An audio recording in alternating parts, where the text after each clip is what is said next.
الله الرحمن الرحيم. السلام عليكم ورحمة الله وبركاته. اليوم طبعا حديثنا عن بحر الرمل. تفعيلة بحر الرمل هي فاعلات، وكذلك في بقية الشطر فاعلات فاعلات فاعلات، وأيضا في الشطر الثاني كذلك. نأتي إلى زحافات هذا البحر. زحافات هذا البحر أولا هي الخبن كما مر علينا في بقية البحور، الذي هو حذف الثاني الساكن من فاعلات فتكون فاعلات.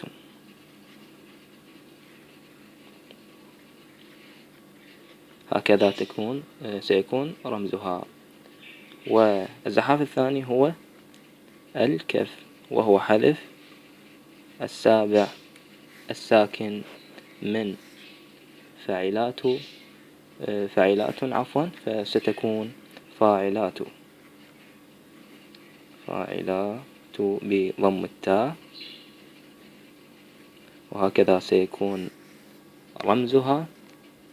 أما الزحاف الجديد وهو الشكل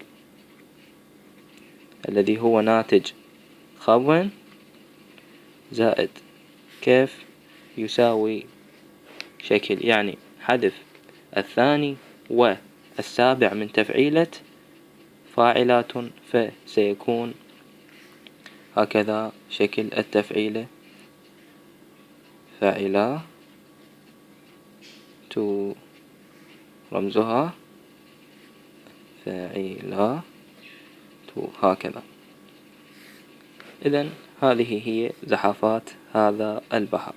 علل هذا البحر: أولا الحذف، أي حذف السبب الخفيف من آخر التفعيلة، يعني حذف تون من فاعلات فتكون فاعلة، وهي تشبه فاعل ولكنها فاعلات محذوفة السبب الخفيف.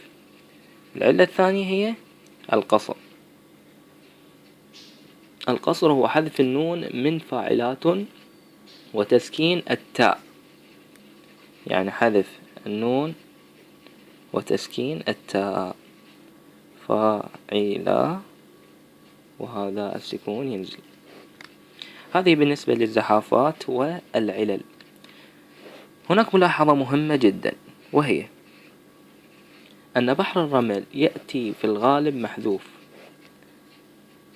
عروضه، ولكن يعني العروض مادة. العروض طبعا هو نهاية الشطر الأول، والضرب اللي هو شنو؟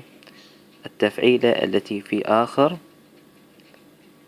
الشطر الثاني، وهذا يسمى الضرب. عروضه هذا دائما يأتي على فاعلة، ولكن إذا كان البحر مصرع، أو البيت مصرع، فيجوز أن يأتي العروض صحيح يعني على فاعلات وليس فاعلات.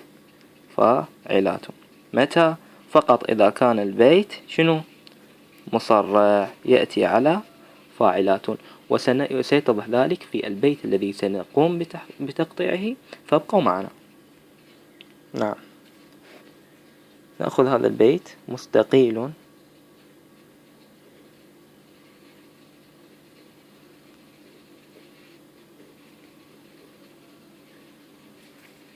وبدمع العين أمضي. نحرك البيت إذن شنو الميم؟ مضمومة. ليست فوقها حركة.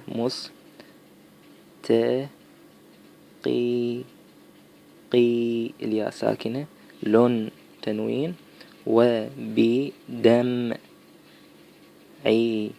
وبدمعي هاي اللام شنو؟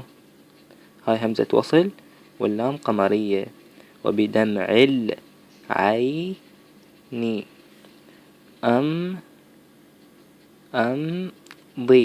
أمضي. نعم.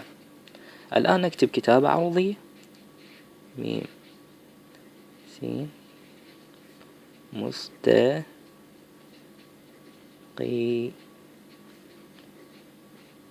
لام مضمومة لأن فوق التنوين ضم، والنون تنزل ساكنة،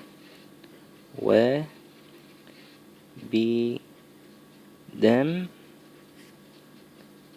عي. هنا همزة الوصل تحذف واللام ساكنة. ع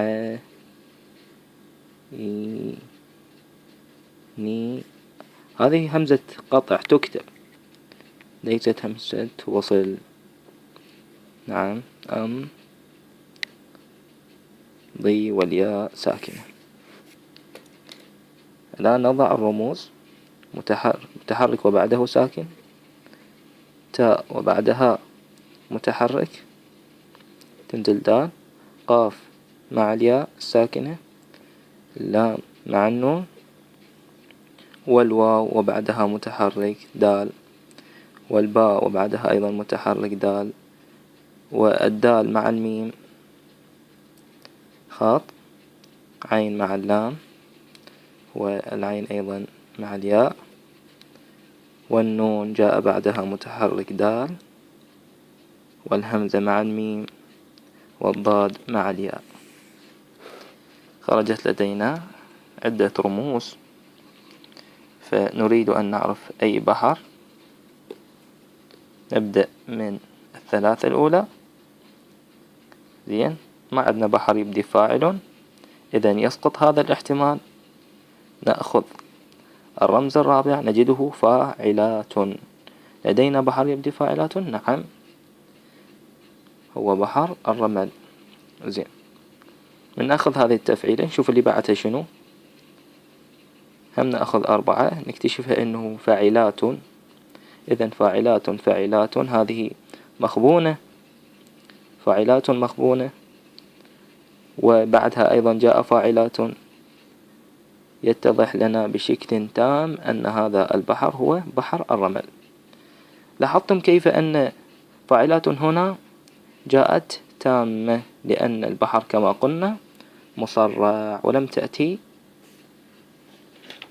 كما نوهنا سابقا بأنه محذوفة السبب الخفيف، لأن البيت مصرع. الآن مستقيل، نضع الأعمدة مستقيل وبدمع ونضع بعدها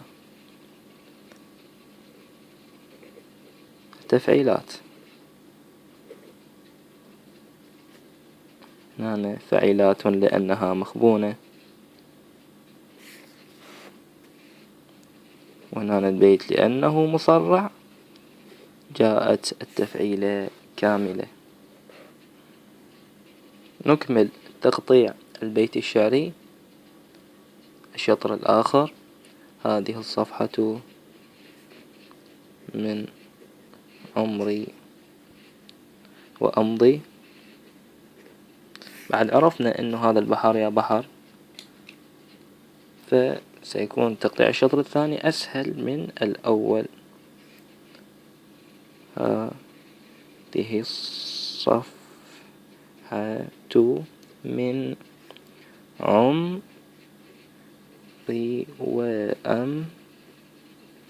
وأمضي. زين، قطع أو نكتب كتابة عروضية. هذه قلنا شلون تنكتب، دي هي.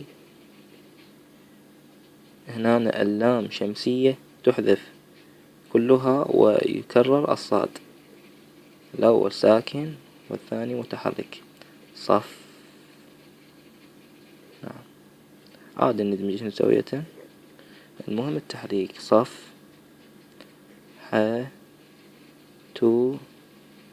من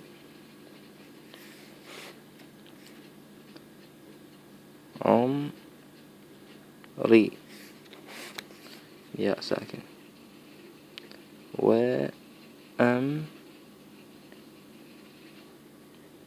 ضي. نعم، نجي نضع الرموز.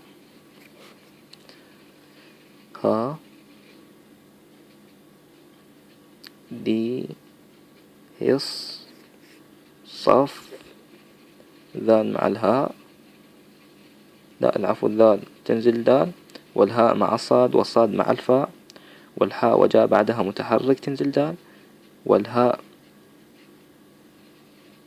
التاء عفوا وجاء بعدها الميم متحركين تنزل دال، ومن بعدها نون ساكنة، وعين وبعده ميم ساكنة، والراء وبعدها ياء ساكنة، والواو وبعده همزة متحركة ينزل الواو، وأم وضاء والياء.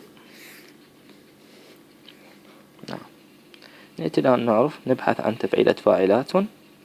هذه الصف، هذه الصف